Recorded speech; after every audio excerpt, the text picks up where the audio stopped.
চলতি বছরে রাজধানীর মিরপুরে খুন হয়েছেন অন্তত ৪২ জন। এই তথ্যই বলছে গণঅভ্যুত্থানের পর মিরপুরের আইন শৃঙ্খলা পরিস্থিতি কতটা অবনতি হয়েছে। ৭১-এর অনুসন্ধানে জানা গেছে, চাঁদাবাজি, মাদক ও ঝুট ব্যবসা সহ সবই নিয়ন্ত্রণ করেছেন শীর্ষ সন্ত্রাসী মামুন, ইব্রাহিম, শাহাদাত ও মুক্তার। রাজনৈতিক ছত্রছায়ায় বিদেশে বসে এই ৪ জন গড়ে তুলেছেন 4 স্টার গ্রুপ। অপরাধ জগতের অনেকে তাদের ৪ খলিফা নামে ডাকেন। আশিক মাহমুদের অনুসন্ধানী প্রতিবেদনে বিস্তারিত। একসময় ঢাকার অপরাধ জগতের নিয়ন্ত্রক ছিল 7 স্টার ও 5 স্টার গ্রুপ। জোট সরকারের আমলে অপারেশন ক্লিন হার্টের সময় অনেক সন্ত্রাসী গ্রেপ্তার হন, দেশ ছাড়েন বেশ কয়েকজন। ছাত্র জনতার গণঅভ্যুত্থানের পর শীর্ষ সন্ত্রাসীরা কারামুক্ত হলে অপরাধ জগৎ আবার সক্রিয় হয়ে ওঠে। নতুন মেরুকরণে গড়ে ওঠে 4 সন্ত্রাসীর 4 স্টার গ্রুপ। এই তো কয়েক মাস আগের ঘটনা। 5 কোটি টাকা চাঁদা না পেয়ে এভাবেই মিরপুরের পল্লবীর সাগুপ্তা এলাকার একে বিল্ডার্সে হামলা করেন 4 স্টার গ্রুপের অন্যতম শীর্ষ সন্ত্রাসী মামুন। হামলাকারীদের বেশিরভাগই তরুণ কিশোর গ্যাং সদস্য। হামলার সময় গোলাপি রঙের পাঞ্জাবি পরিহিত এই যুবকের এলোপাতাড়ি গুলিতে পায়ে গুলিবিদ্ধ হন শরীফুল ইসলাম নামের এই যুবক। ঘটনার 4 মাস পেরিয়ে গেছে। কেমন আছে শরীফুল?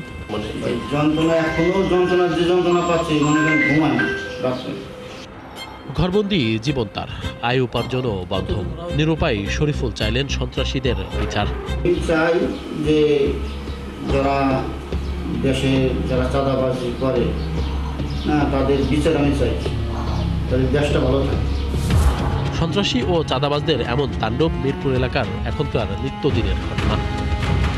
এই যেমন ৩০ লাখ টাকা চাঁদা না পেয়ে ভাসান টেকে বেলায়েত হোসেন নামের একজনের বাড়িতে এভাবেই কয়েক দফা হামলা চালায় কিলার ইব্রাহিম বাহিনীর সদস্যরা। ভেঙে গুড়িয়ে দেয় টিন শেড এই বাড়িটি। কিছুদিন আগেও এখানে 18টি টিন শেডের ঘর ছিল। জমির মালিকের থেকে চাঁদা না পেয়ে সেই ঘরগুলো এভাবেই ভেঙে গুড়িয়ে দিয়েছে সন্ত্রাসীরা, মিশিয়ে দিয়েছে মাটিতে। আর এখন এই জমি দখলের পায়তারা করছে তারা।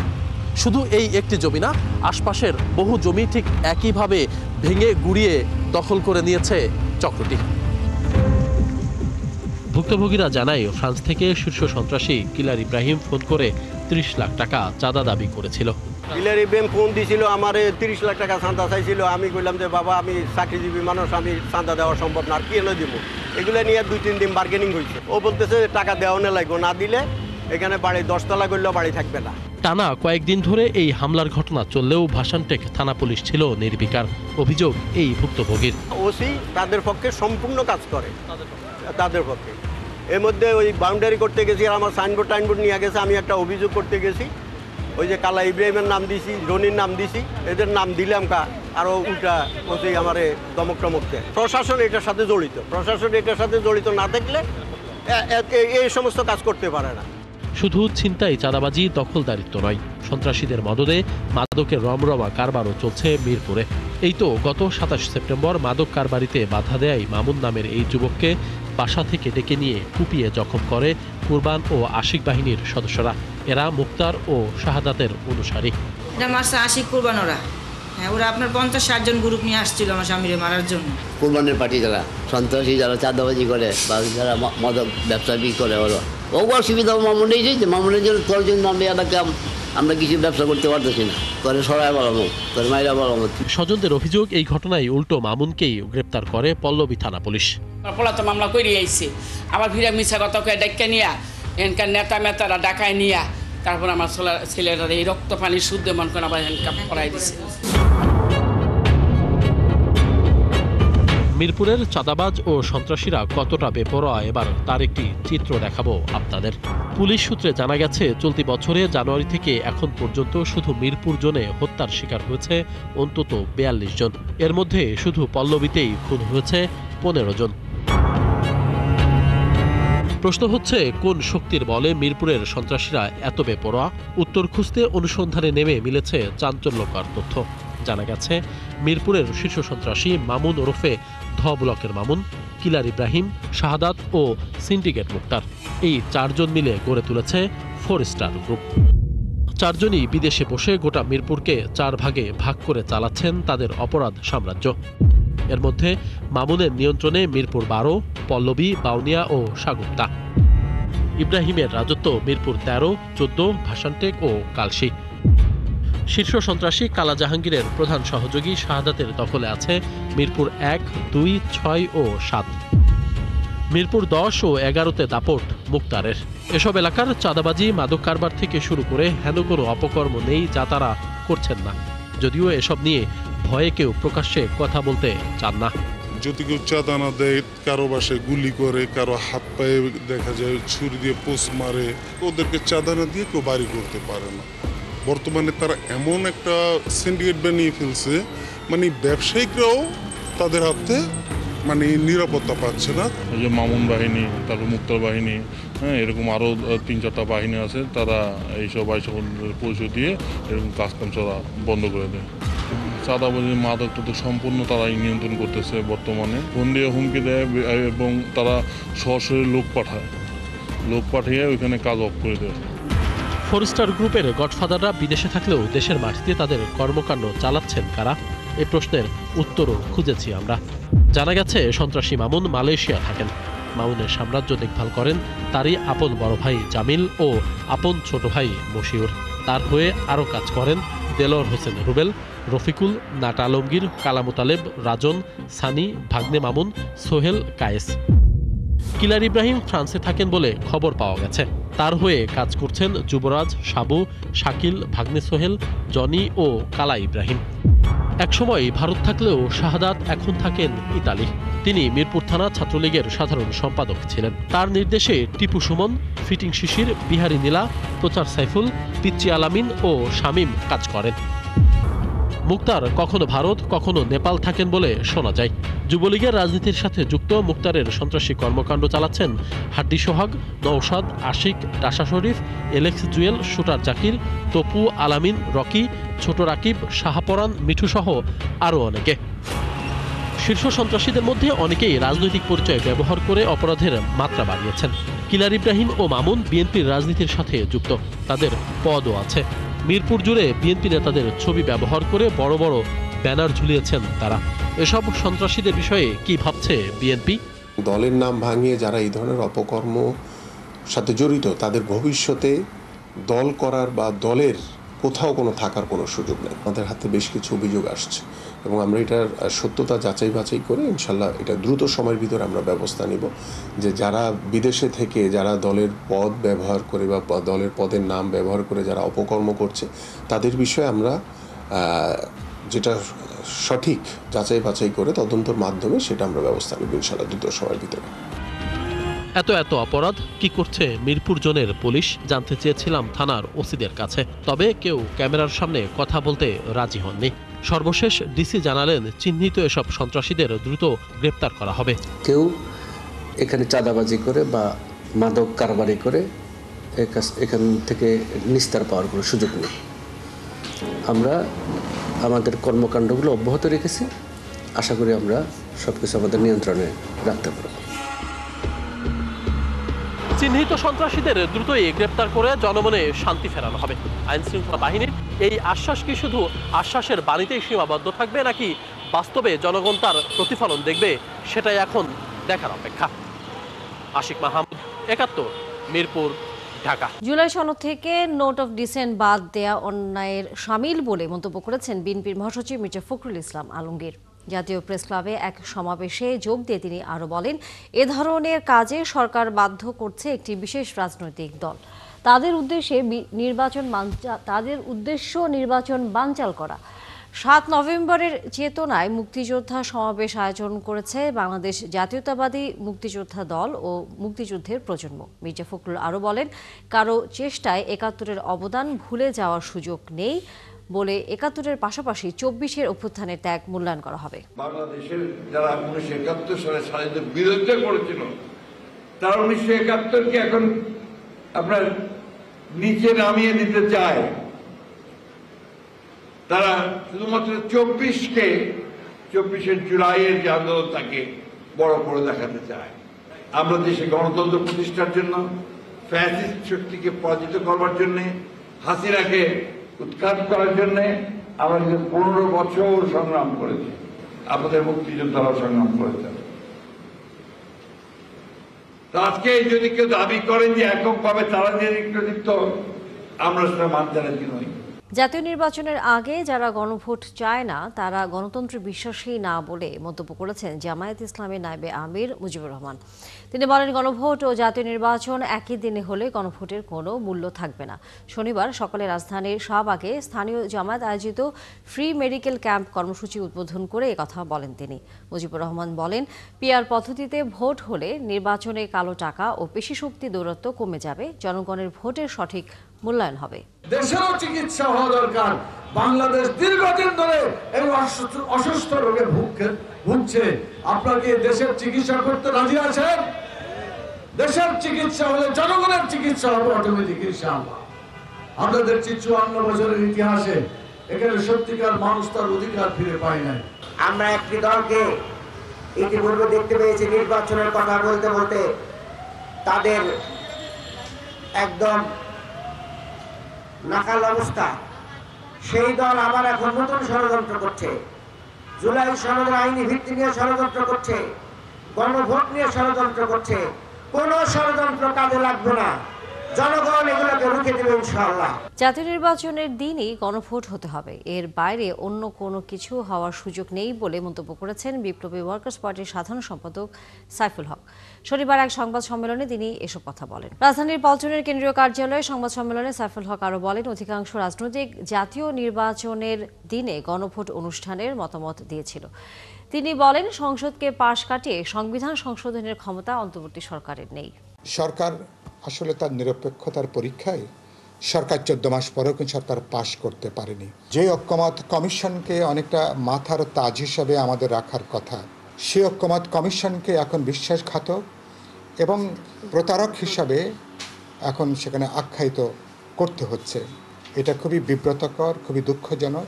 অনেক সময় চরম বুদ্ধিমান মানুষ, শিক্ষিত মানুষ, অভিজ্ঞ মানুষ, তারা যে কত নির্বুদ্ধিতার পরিচয় দিতে পারেন, ঐক্যমত কমিশনের এই সুপারিশগুলো, মতামতগুলো, এটা তার প্রায় একটা ধ্রুপদী একটা নজির হয়ে কিন্তু থাকবে। রাজনৈতিক নেতারা সংস্কারের বিষয়ে ঐক্যমতে পৌঁছাতে না পারলে দেশের রাজনৈতিক পরিস্থিতি আগের অবস্থায় ফিরে যাবে বলে মন্তব্য করেছেন গণ অধিকার পরিষদের সভাপতি Nurul Haque Nur. Centre for governance studies CGS এর সংলাপে তিনি এসব কথা বলেন। এ সময় নুরুল হক নূর আরও বলেন, জুলাই আন্দোলন থেকে উঠে আসা তরুণরা দল গঠন করে এখনও রাজনীতির মাঠে ভালো কোনো উদাহরণ তৈরি করতে পারেনি। একই অনুষ্ঠানে এবি পার্টি চেয়ারম্যান মুজিবুর রহমান মঞ্জু বলেন, বিএনপি চাইলেই জুলাই সনদ বাস্তবায়নে তৈরি জটিলতার সমাধান হতো। তিনি আরও বলেন, প্রধান দলগুলোর মতবিরোধের কারণে ঐক্যমতে পৌঁছাতে পারেনি জাতীয় ঐক্যমত্য কমিশন। যদি এই প্রক্রিয়ায় জুলাই সনদটা বাস্তবায়ন হয়, পুরনো পথেই রাজনীতি চলবে। সুতরাং সেই দিক থেকে আবার আমরা না, তার পরের জেনারেশনকে রাস্তায় নামতে হবে, আবার পিটানি খেতে হবে পুলিশের, কেউ আবু সাঈদের মতো জীবন দেবে, যেটা গত 50 বছর হয়েছে।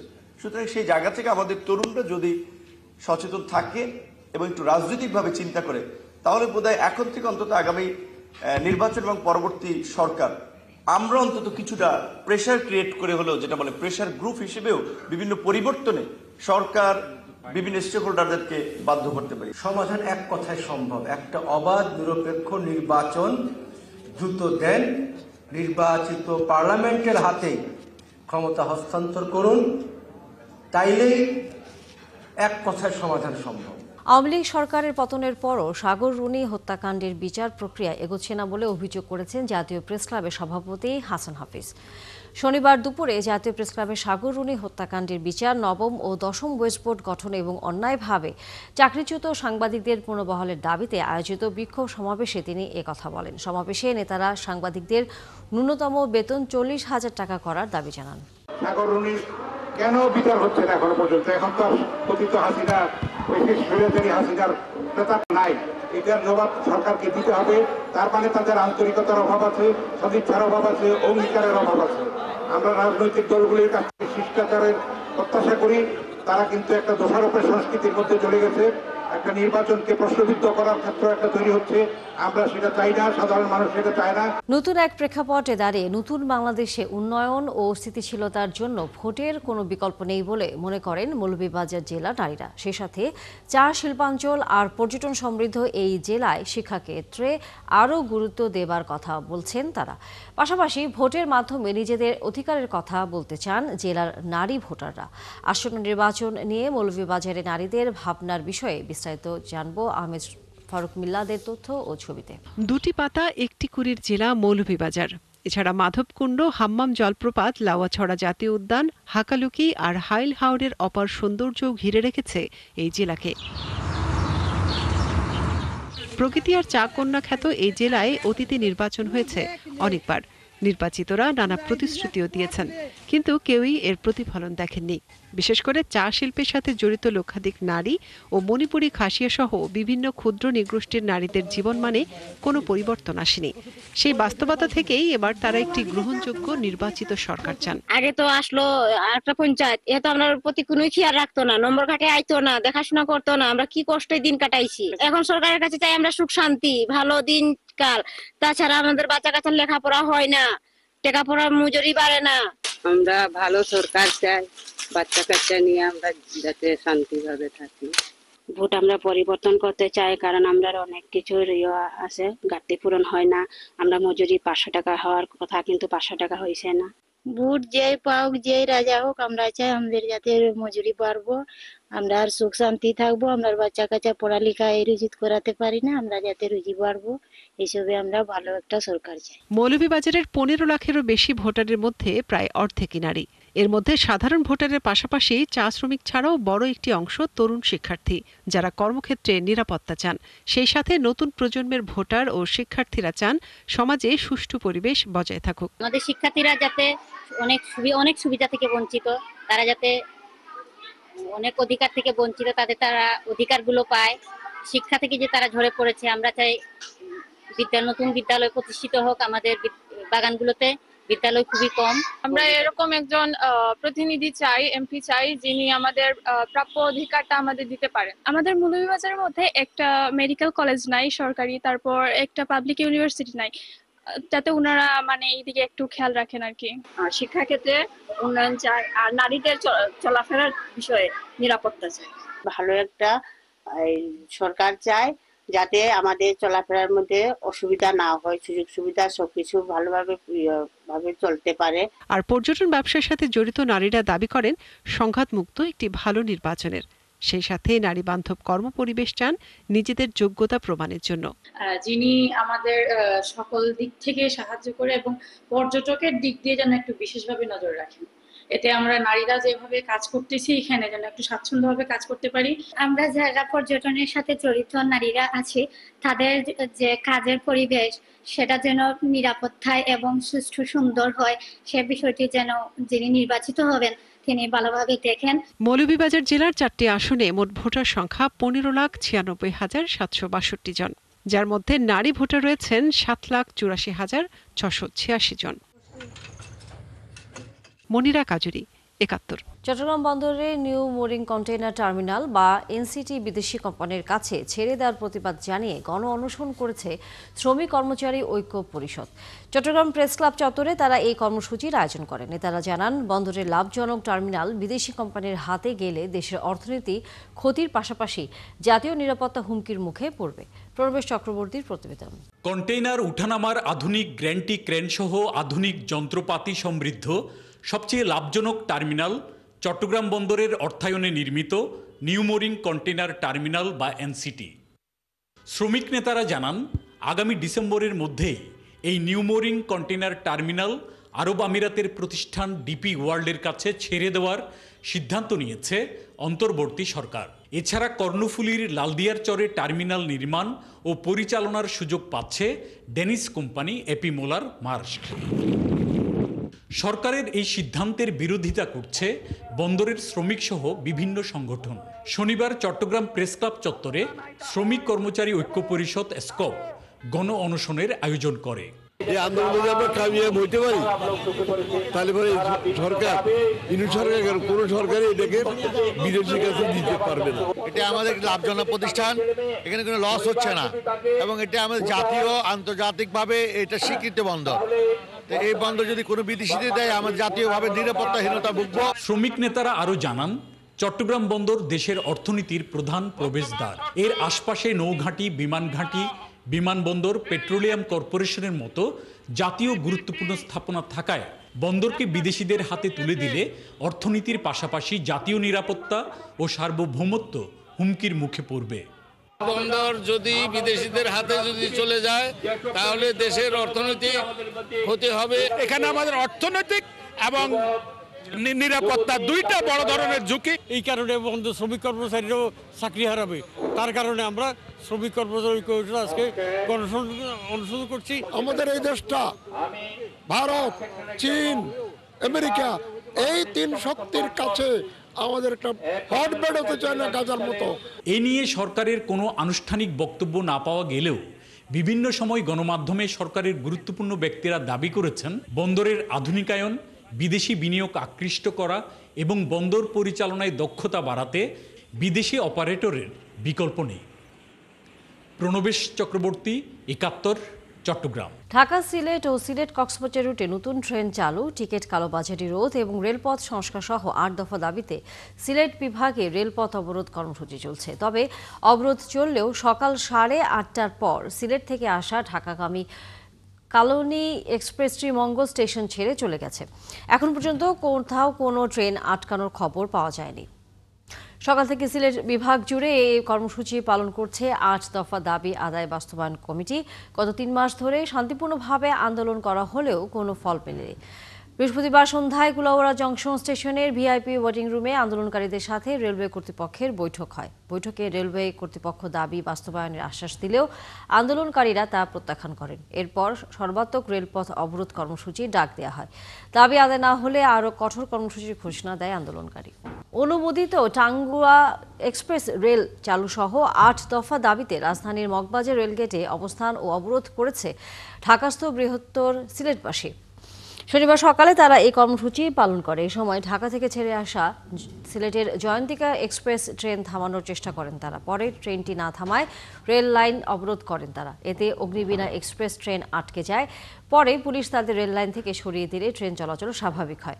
এ সময় পুলিশের সাথে ধস্তাধস্তির ঘটনা ঘটে সেখানে। আন্দোলনকারীরা অবিলম্বে নতুন ট্রেন চালু সহ ৮ দফা দাবি বাস্তবায়ন না হলে রেল ভবন ও যমুনা ঘেরাও কর্মসূচির হুঁশিয়ারি দেন। দাবির সাথে সরকার একাত্মতা ঘোষণা না করবে আমাদের এই কর্মসূচি চলতেই থাকবে। সিলেট থেকে একটা গাড়ি আসতে চাইলে মিনিমাম 16-18 ঘন্টা লাগে, কিন্তু আগে লাগতো 3 থেকে 3.5 ঘন্টা। এই যে অবস্থা, একটা রুগী যদি জরুরিভাবে ঢাকাতে আসতে চায় এই রুগী রাস্তায় মারা যায়, এমন অবস্থা সৃষ্টি হয়েছে। পরিষ্কার কথা, সিলেটবাসী সবাই জানে ওরা সুশীল, ওরা ভদ্র, কিন্তু ওরা যে দাবি আদায়ের ক্ষেত্রে কত কঠোর হতে পারে আগামীতে সেইটা কর্তৃপক্ষ জানতে পারবেন এবং বুঝতে পারবেন। ৯ মাস পর সেন্ট মার্টিন পর্যটকদের জন্য খুলে দিলেও কোনো পর্যটক যায়নি ওই দ্বীপে। যাত্রী না পাওয়ায় জেলা প্রশাসনের অনুমতি নিয়েও ছাড়তে পারেনি জাহাজ কর্ণফুলী ও 12 আউলিয়া। পর্যটকরা জানান, সেন্ট মার্টিন ভ্রমণে নানান শর্ত আরোপ করায় আগ্রহ হারিয়ে ফেলেছেন বেশিরভাগ পর্যটক। কামরুল ইসলাম মিন্টুর প্রতিবেদন। কক্সবাজার শহরের বিআইডব্লিউটিএ ঘাট। শনিবার সকালে সেন্ট মার্টিনগামী জাহাজ পর্যটকে ভরপুর থাকার কথা ছিল, কিন্তু ঘাট ফাঁকা, চারপাশ শুনশান নীরবতা। সেন্ট মার্টিনে যাওয়ার অনুমতি পাওয়া জাহাজ কর্ণফুলী ও 12 আউলিয়া থাকার কথা ছিল জমজমাট পর্যটকের হাঁক ডাকে, অথচ একটি জাহাজের ডেকে ঝুলছে কাপড়। সবকিছু অগুছালো, আর দূরে দাঁড়িয়ে থাকা আরেকটি জাহাজও ছিল প্রাণহীন।